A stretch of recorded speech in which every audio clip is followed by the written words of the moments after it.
시청자 여러분 안녕하십니까? BOE 모닝뉴스 시작합니다. 한국 내 단체가 설탕과 술 등을 물물 교환하려던 북한의 기업이 대북 제재 대상인 것으로 파악됐습니다. 한국통일부가 추진하던 북한과의 물물 교환 사업에 첫 사례부터 문제가 생겨 사실상 백지화됐다는 지적이 나왔습니다. 서울에서 정찬배 기자입니다. 한국통일부의 서호 차관은 24일 국회 정보위원회 업무보고에 출석해 최근 추진되던 북한 개성고려인삼무역회사와의 물물교환 사업계획에 대한 질문에 사실상 불가능하게 됐다고 밝힌 것으로 전해졌습니다. 정보위 야당 간사인 미래통합당 하태경 의원은 VOA와의 전화통화에서 서호 차관의 발언을 전하면서 이번에 추진하던 물물교환은 북한 측 업체가 제재 대상으로 확인돼 사실상 백지화된 것으로 봐야 한다고 말했습니다. 39호실 산하 회사랑 이런 게 확인돼서 이제 뭐 물물교환 못하겠네 하니까 못하지요 그랬던 것 같은데. 그렇지 못하지요 하니까 백지화가 된 거지. 그 회사하고는. 앞서 한국 내 민간단체인 남북경총 통일농사협동조합은 설탕 167톤과 북한 측 개성고려인삼무역회사의 인삼술 등 35종에 대한 물물교환 계약을 체결하고 한국 정부의 물품 반출입 승인을 요청했습니다. 한국의 이인영 통일부 장관은 지난달 취임 후 남북관계 복원을 위한 구상으로 물물교환 등 작은 교역을 적극 추진하면서 첫 사례로 이번 거래에 대한 승인을 검토해 오고 있었습니다. 앞서 한국국가정보원은 지난 20일 정보위 업무보고를 통해 북한 개성고려인삼무역회사가 대북제재 대상인 노동당 39호실 산하기구로 보고한 것으로 전해졌습니다. 북한 노동당 39호실은 북한 정권의 비자금과 통치자금을 관리하는 곳으로 불법 무기와 마약 거래, 위조 지폐와 돈 세탁 등을 통한 외화벌이 총괄기구이며 이번에 문제가 된 개성고려인삼무역회사 외에도 많은 대외교역 업체들이 소속된 것으로 알려졌습니다. 39호실을 포괄적으로 제재를 한 거기 때문에 39호실의 대상 제도국이 그 회사를 운영하는 것으로 지금 알려지고 있거든요.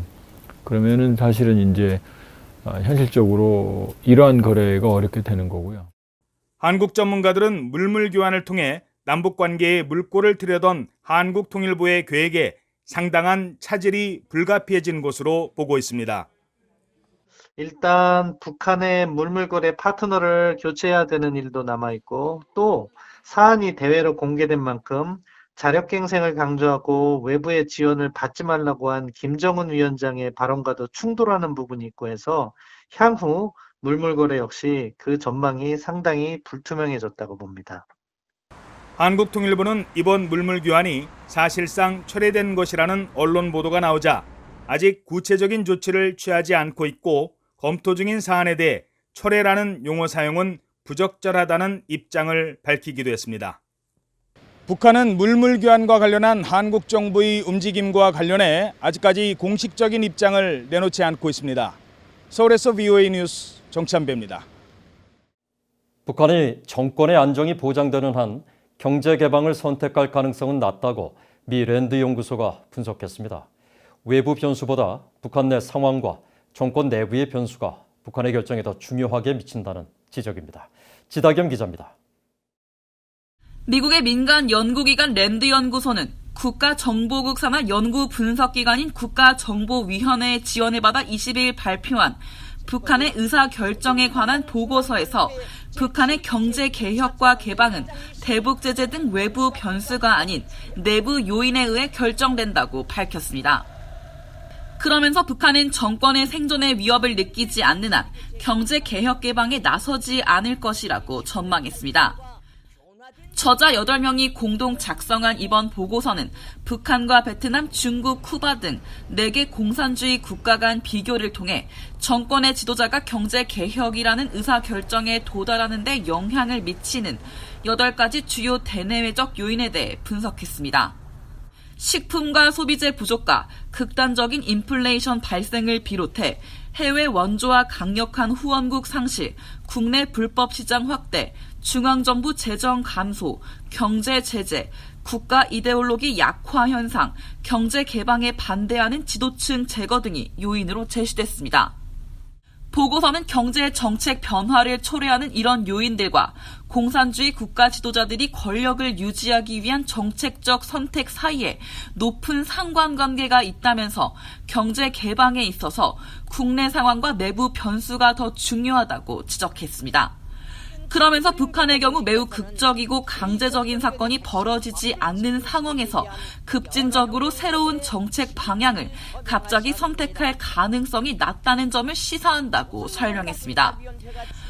보고서의 주요 저자인 존 파라치니 랜드연구소 선임 연구원은 북한의 경우 베트남, 중국, 쿠바 등 나머지 세계 국가와는 달리 경제 개방을 촉진하는 내부 이데올로기 완화 현상을 보이지 않았고 지도층 내 중대한 변화도 기대하기 어려워 보인다고 지적했습니다.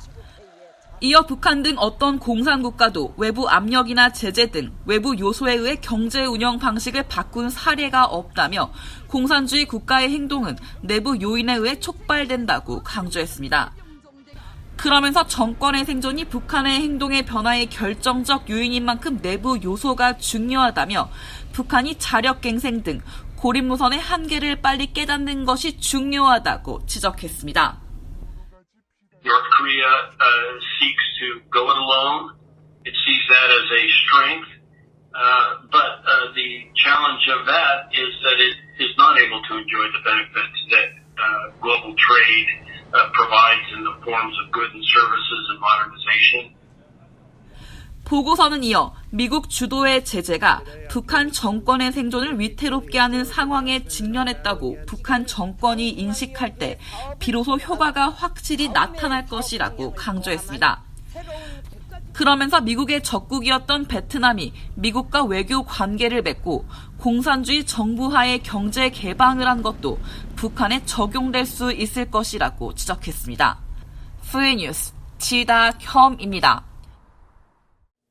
북한에 2년 넘게 억류됐다가 풀려났던 한국계 미국인 케네스 배시가 북한을 상대로 미국 법원에 민사소송을 제기했습니다. 정신적, 신체적 고통은 물론 경제적으로도 피해를 입었다며 북한 당국이 금전적 배상을 해야 한다고 했는데 원비어 가족 등의 경우처럼 수억 달러 배상 판결이 나올지 주목됩니다. 함지아 기자입니다. 선교단체를 이끌고 있는 케네스 배시가 지난 17일 미국 워싱턴 DC 연방법원에 소장을 제출하고 북한 억류 2년 동안 겪었던 고의적인 정신적 고통과 경제적 피해에 대해 북한 당국이 배상 책임이 있다고 주장했습니다. 이번 소송은 배시와 그의 부인, 여동생, 또 두 자녀가 원고로 이름을 올렸고 피소 대상에는 북한 정권과 함께 리선권 외무상이 북한 정권을 대표하는 인물로 등재됐습니다. 케네스 배시는 지난 2012년 북한에서 종교활동을 통한 정권 전복 혐의로 체포된 뒤 이듬해 노동교화형 15년형을 선고받았는데 이후 2014년 11월 석방돼 현재 한국에서 북한을 상대로 한 선교단체를 이끌고 있습니다. 소장에 따르면 배 씨는 북한 당국에 의한 체포 직후 난방이 없는 방에 갇힌 상태로 조사를 받았으며 당시 극소량의 식사를 제공받으면서 하루 2-3시간만 잠을 잤고 하루 종일 서 있는 상태에서 엄격한 신문을 받거나 몇 시간 동안 무릎을 꿇는 등 고통을 받은 것으로 돼 있습니다. 또 배 씨는 이 기간 북한 당국자들이 배 씨의 목을 베어 땅에 묻겠다는 등의 협박을 해 북한 정권을 전복시키려고 한다는 허위 자백 문서에 서명을 할 수밖에 없었다고 밝혔습니다. 이어 15년 교화형을 선고받은 후 교화소에서 일주일에 6일 매일 10시간씩 돌을 옮기고 삽으로 구멍을 파며 석탄을 깨는 등 극심한 중노동에 동원됐다고 당시 상황을 설명했습니다. 제가 그곳에 735일, 2년하고 5일 동안 억류되어 있었고요. 교화소 생활과 병원 생활들 오가면서 사실은 쉽지 않은 시간들이었던 것만은 사실입니다. 돌아와서 회복하는 여정들을 좀 겪으면서 그곳에 남겨진 사람들, 다시는 2,500만의 북한 주민들은 70년 동안 그렇게 살고 계시기 때문에 그분들에 대한 그런 마음, 그런 생각들이 많아졌었고요. 배 씨는 이번 소송이 테러 지원국을 소송할 수 있도록 한 미국의 외국 주권 면제법의 조항을 근거로 한다는 점을 명시해 북한 당국이 이번 소송에 응하지 않을 경우 피고의 변론 없이 최종 결론에 이르는 궐석 판결이 내려질 수 있습니다. 앞서 북한 당국은 북한에 억류됐다 송환된 뒤 숨진 미국인 대학생 오토 원비어의 가족들이 제기한 소송 등에 아무런 대응을 하지 않으면서 이후 약 5억 달러의 배상 판결을 받은 바 있습니다. 배 씨의 변호인은 20일 이번 소장에 대한 소환장을 미국 법원으로부터 발부받았습니다. 북한의 리선권 외무상을 수신인으로 한 이 소환장에는 앞으로 60일 내 원고의 주장에 대해 응답을 하지 않을 경우 궐석 판결이 내려질 수 있다는 내용이 담겼습니다. BOE 뉴스 함지아입니다. 한국에서 북한인권법이 발효된 지 4년이 지났지만 북한인권 증진을 위한 실행기구가 설립되지 않고 있는 만큼 북한인권재단을 조속히 설립해야 한다고 한국 내 북한인권단체가 밝혔습니다. 한국의 한반도 인권과 통일을 위한 변호사 모임 한변은 24일 한국 정부와 국회에 북한인권재단 출범을 위한 재단 이사진 임명을 촉구하면서 박병석 한국 국회의장과 이인영 통일부 장관, 여야 원내대표에게 이 같은 내용의 공문을 발송하고 면담을 촉구했습니다. 한변 측은 지난 2016년 9월 시행된 북한인권법은 한국 정부가 북한인권 실태를 조사하고 북한인권 증진에 관한 연구와 정책 개발을 수행할 북한인권재단을 설립해야 한다고 규정했지만 현 정부와 집권당이 정치적 상황과 남북관계를 의식해 재단 이사 추진을 보류하면서 재단 출범이 늦어지고 있다고 지적했습니다. 앞서 한국통일부는 지난 5월에 발표한 2020년도 북한인권 증진 집행계획을 통해 북한인권재단의 조속한 출범을 추진 중이라며 출범 준비 비용으로 42만 달러, 한화 5억 원 상당의 정부 예산을 확보했다고 밝힌 바 있습니다. 양재츠 중국 공산당 외교담당 정치국원이 지난 22일 부산에서 한국 청와대 서훈 국가안보실장과 회담을 갖고 한반도 문제와 시진핑 주석 방한 문제 등을 논의했습니다.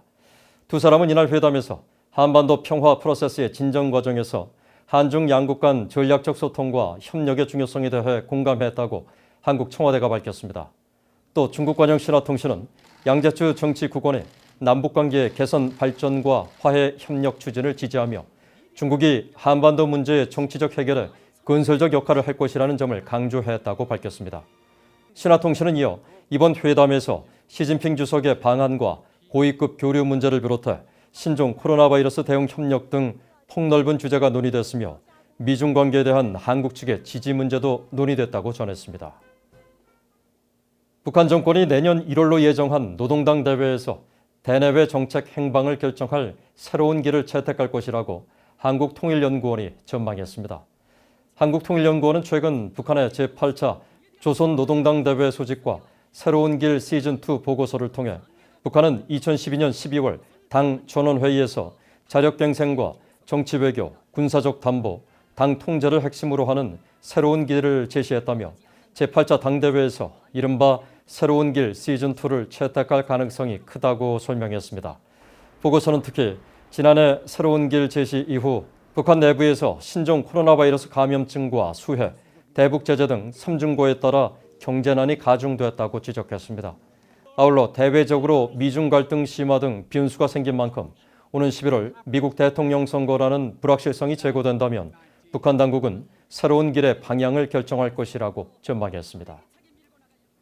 이상으로 BOE 모닝 뉴스를 마칩니다. 시청해주신 여러분 고맙습니다.